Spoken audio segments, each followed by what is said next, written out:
How you guys doing? My name is Lang. I'm doing a presentation, person of interest presentation on Tupac Shakur. All right, Tupac Shakur was born on June 16, 1971. He died September 13, 1996. Tupac was a rapper slash actor, poet. He was born in New York City, East Harlem. He died in Las Vegas, Nevada. He was shot on September 7, 1996 on Flamingo Road after a forgot his name, it was a Tyson fight. Bruce Seldon? Seldon and Tyson fight back in 96. All right, Shakur began his career as a roadie backup dancer and an MC for an alternative hip hop group by the name of Digital Underground, branching out to be a solo artist. Tupac sold over 75 million records worldwide. Rolling Stones ranked him top 86 artists out of 100 greatest artists of all time. His mother was Afeni Shakur. She was a Black Panther activist during the 1960s and the 70s. Tupac's mom was pregnant with him while she was incarcerated. Family relocated to Baltimore, Maryland. He attended the Baltimore School for the Arts, performing Shakespeare's and plays and all sorts of other stuff. That's where he, started writing poetry and stuff like that. He met Jada Pinkett, which is Will Smith's wife now. They were classmates back in the day in Baltimore. In June 1988, Tupac moved out to Marin City, 5 miles north of San Francisco in the Bay Area. He began his career with Digital Underground, featured in the Humpty Dance video, Shock G. Shock G. Okay. He was doing the Humpty Dance. He was humping like weird stuff on the stage. And he did his and then he dropped his single "I Get Around." His first CD was Tupacalypse Now. 1993, he created a group called Thug Life that consists of Big Syke, his stepbrother, Mo Preem Shakur. The second CD was Strictly for My Nigga. I couldn't say that word right now because I'm doing a presentation. The third album was Me Against the World, with hit singles that consist of Dear Mama. It was certified platinum in July 1995. 96, he dropped his double CD, All Eyes on Me. That included California Love, produced by Dr. Dre, the known billionaire, hip hop producer now. And his fifth and final CD was Machiavelli, The Don Illuminati, a 7-Day Theory. In 95, he started a rap group called The Outlaws, which they dropped a diss song called Hit 'Em Up that dissed fellow rapper Biggie Smalls, Christopher Wallace, that also died a year after Tupac in 1997. Kind of fueled the West Coast and East Coast war because Tupac was saying a lot of stuff that was really disrespectful to Biggie Smalls. Also, the reason why that whole East Coast and West Coast beef started was because Tupac accused Bad Boy Records of getting him shot, set up at the Quad Studio down in New York City. He was robbed for his jewelry, but really he felt like it was an assassination. So he took it upon Bad Boy. He felt like Bad Boy Records were responsible for setting him up. Puffy, They was in the studio. They was in the studio because it was like a 5-story studio. So they was recording in the 5th studio. So after Tupac got shot, he went up there. I'm like, oh, you guys try to set me up after getting shot like 5 times before the paramedics came.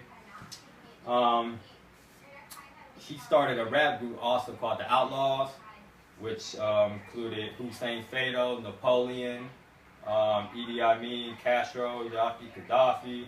They were all named after political leaders that were enemies to the United States of America. That's called the Outlaw Immortals. That's a little group he started. Communist leaders. Yeah, all communist leaders that were enemies to the United States. Also, he was also an actor. His first film was Juice, right? Juice, where he played a psychopathic killer, and he also starred in a movie with Janet Jackson called Poetic Justice. Also another movie called Bullet, Gridlock. Gridlock, I think he co-starred with Tim Roth. No, that was gang related. Tim Roth. Tim Roth was it Gridlock or was it something else?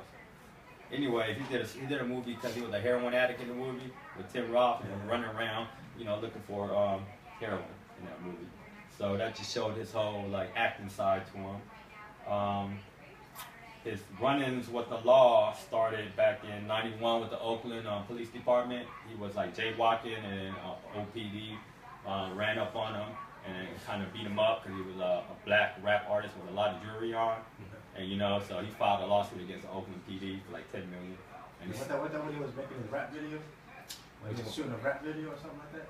Or shooting like doing an interview or something, right? Which one? When he first Oakland PD started fucking. Yeah, I think he did an interview on Thug Angel. You can check out on Thug Angel and check out the documentaries on Tupac and yeah, something like that. I'm not too sure. I'm not too sure either. Yeah. But he also got arrested for shootings. He shot 2 off-duty police officers in Atlanta, Georgia. They were off-duty and they had stolen guns, so the case got dropped.